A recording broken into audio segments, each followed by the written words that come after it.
नमस्कार, आप देख रहे हैं टीवी 100 और मैं हूं आपके साथ वैष्णो सोनी। वक्त हो चुका है हमारी खास पेशकश हमारा देश का। तो आइए रुक कर लेती हैं देश दुनिया से जुड़ी तमाम खबरों का। मुख्यमंत्री योगी आदित्यनाथ ने लखनऊ में अयोध्या रोड पर कुकरेल नदी तट पर स्थित सौमित्र वन में पौधारोपण कर पौधारोपण जन अभियान 2024 का शुभारंभ किया। इस अभियान के तहत इस बार एक पेड़ मां के नाम लगाने का आह्वान किया गया। यह अभियान 1 जुलाई से 30 सितंबर तक चलेगा। मुख्यमंत्री योगी आदित्यनाथ ने कहा कि 50 साल पहले ये कुकरेल नदी होती थी, लेकिन 1984 के बाद पूरी नदी को भूमाफियाओं ने पाटना शुरू कर दिया और परिणाम क्या हुआ? जो कभी नदी थी वो नाला बन गई। इसकी वजह से गोमती नदी भी प्रदूषित हो गई, गोमती नदी काली हो गई। सरकार ने तय किया है कि लखनऊ में आने वाले पर्यटकों प्रदेशवासियों के लिए हम कुकरेल क्षेत्र में नाइट सफारी की स्थापना करेंगे। हम कुकरेल क्षेत्र को विकसित करेंगे। इस क्षेत्र में अतिक्रमण को हटाकर जिन लोगों ने यहाँ रजिस्ट्री की थी उनको आवास उपलब्ध कराई गई। जिन लोगों ने जमीन के धंधे के साथ जुड़कर पर्यावरण को नुकसान पहुंचाने का काम किया और भूमाफिया बनकर लोगों को ठगने का काम किया, उनके खिलाफ कार्रवाई करते हुए उन पर एफआईआर दर्ज करवाई गई और लखनऊ विकास प्राधिकरण ने आज से खाली करवाया है।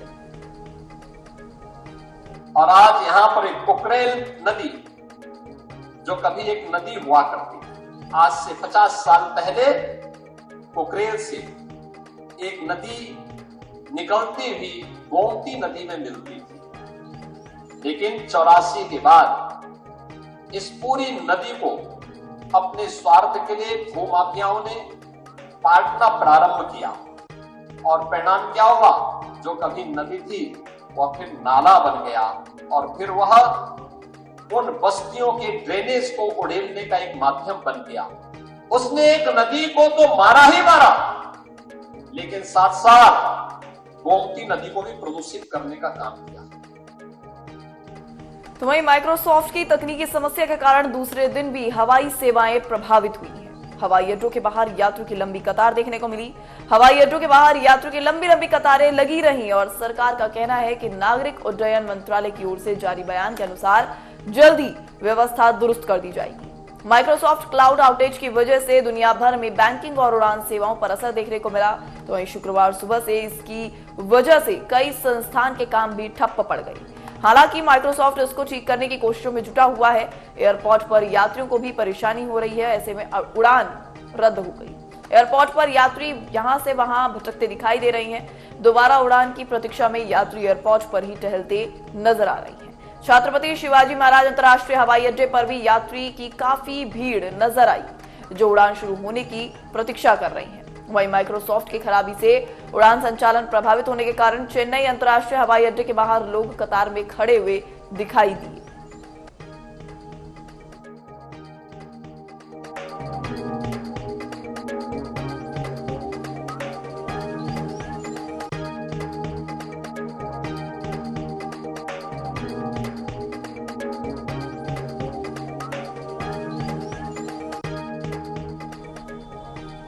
तो वहीं उत्तराखंड के हरिद्वार में हर की पौड़ी पर श्रद्धालुओं ने पावन स्नान किया और 22 जुलाई से ही, क्योंकि पावन महीना शुरू हो रहा है सावन का, तो सावन के महीने को लेकर श्रद्धालुओं की यहां पर भारी भीड़ देखने को मिल रही है।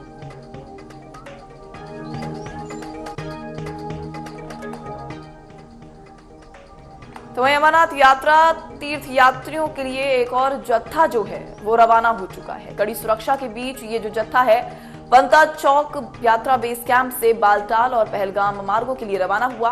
अमरनाथ जी श्राइन बोर्ड द्वारा संचालित अमरनाथ यात्रा के 2 मार्ग हैं। पहला है पहलगाम तो दूसरा है बालटाल। जम्मू कश्मीर यातायात पुलिस ने राष्ट्रीय राजमार्ग 44 पर एक एडवाइजरी जारी की, जिसमें विभिन्न काफिलों और गैर काफिले की आवाजाही के लिए कट ऑफ टाइमिंग और स्पष्ट निर्देश दिए गए। इस साल ये शुरू हो गई है, 29 तारीख से शुरू हो गई है और 19 अगस्त को समाप्त होगी। यह 52 दिनों तक चलेगी। भगवान शिव के भक्त कश्मीर हिमालय में स्थित पवित्र गुफा के दर्शन कर सकेंगे और यात्री अभी से ही भक्ति गीत और भजन गाते दक्षिण कश्मीर में 3880 मीटर ऊंचे पवित्र गुफा में मंदिर की यात्रा शुरू करने के लिए बालटाल और पहलगाम मार्ग से आगे बढ़ रही हैं।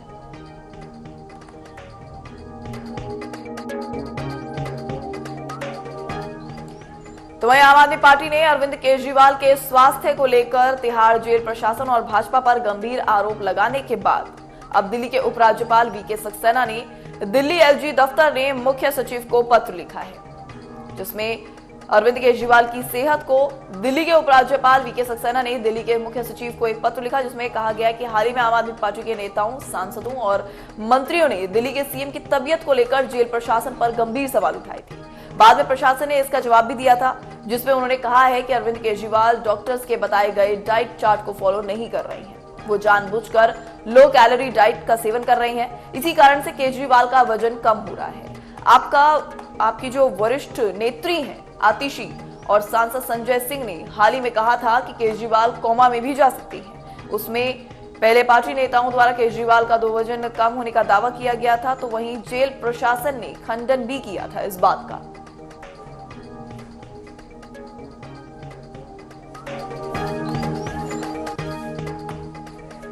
तो वही रुख करते हैं अगली खबर का। अगली बड़ी खबर सामने आ रही है जम्मू से, जहां का दौरा करेंगे आर्मी चीफ उपेंद्र द्विवेदी।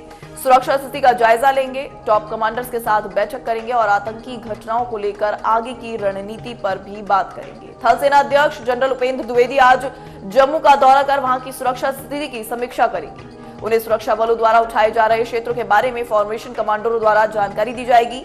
साथ ही साथ सुरक्षा एजेंसियों के साथ एक सुरक्षा समीक्षा की बैठक भी वो करेंगे। सेना प्रमुख का जम्मू दौरा इस मायने में भी अहम है, हाल ही में ये क्षेत्र लगातार आतंकी हमलों का शिकार बना है। आतंकियों ने न सिर्फ आम लोगों को निशाना बनाया है, बल्कि सेना को भी भारी नुकसान पहुंचाया है। आर्मी चीफ का पदभार संभालने के बाद उपेंद्र द्विवेदी का यह दूसरा जम्मू दौरा होगा। आतंकी घटनाओं को लेकर आगे की रणनीति वो इस दौरे के दौरान बना सकती है।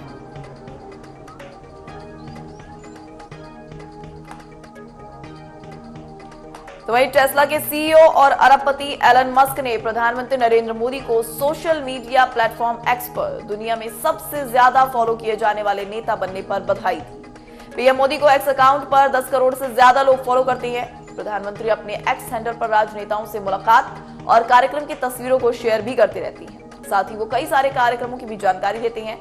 एलन मस्क ने एक्स पर पोस्ट में कहा कि प्रधानमंत्री नरेंद्र मोदी को दुनिया में सबसे ज्यादा फॉलो किए जाने वाले नेता बनने पर बधाई। एक्स पर 10 करोड़ फॉलोअर्स होने पर प्रधानमंत्री ने एक पोस्ट में कहा था कि एक्स पर 10 करोड़ फॉलोअर।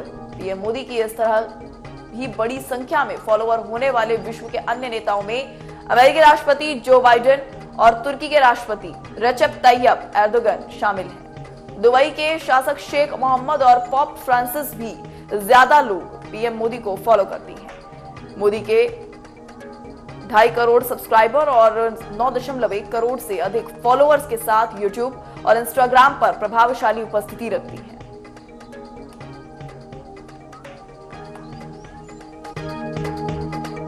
तो वहीं महाराष्ट्र के कई जिलों में सुबह से ही जोरदार बारिश हो रही है। बारिश की वजह से सड़कों पर भी जलभराव की स्थिति नजर आ रही है। वहीं मौसम विभाग ने 2 दिनों के लिए अलर्ट भी जारी कर दिया है। मौसम विभाग के अनुसार नागपुर सहित कई जिलों के लिए अलर्ट घोषित किया गया है, जिसमें तेज बारिश के चलते नागपुर के जिलाधिकारी ने आज एडवाइजरी जारी करते हुए स्कूलों की छुट्टी घोषित कर दी है।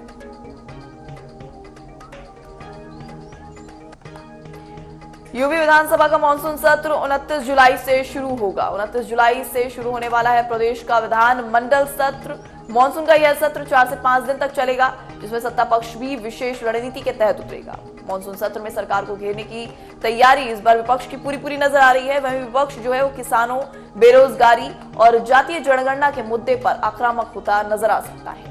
विधानसभा का मानसून सत्र 29 जुलाई को 11 बजे से शुरू होने वाला है और प्रमुख सचिव विधानसभा प्रदीप कुमार दुबे ने शुक्रवार को ये जानकारी साझा की है। राज्यपाल आनंदीबेन पटेल ने उत्तर प्रदेश की 18वीं विधानसभा की वर्ष 2024 के दूसरे को 29 जुलाई को 11 बजे से आहूत करने की अनुमति दी है। माना यह जा रहा है कि विधानसभा का यह संक्षिप्त सत्र होगा। इसमें कुछ जरूरी अध्यादेश रखे जाएंगे। उच्च पदस्थ के मुताबिक सत्र 4 से 5 दिन तक चलेगा और आगामी मानसून सत्र में जहां पर विपक्ष जो है किसानों, बेरोजगारी और जातीय जनगणना के मुद्दे पर आक्रामक रहेगा, वहीं सत्ता पक्ष भी विशेष रणनीति के तहत उतरेगा। यूपी विधानसभा के मानसून सत्र के दौरान विपक्ष योगी सरकार की कानून व्यवस्था पर सवाल खड़े कर सकती है। इसके साथ ही विपक्ष महंगाई पर भी सरकार से सवाल पूछ सकता है और यूपी में मुख्य विपक्षी दल समाजवादी पार्टी के साथ ही कांग्रेस भी विधानसभा सत्र के दौरान योगी सरकार को आसमान छू रहे अरहर की दाल, फल और सब्जियों के दामों के साथ महंगाई को रोक पाने में विफल होने पर घेरने की पूरी कोशिश कर सकती है।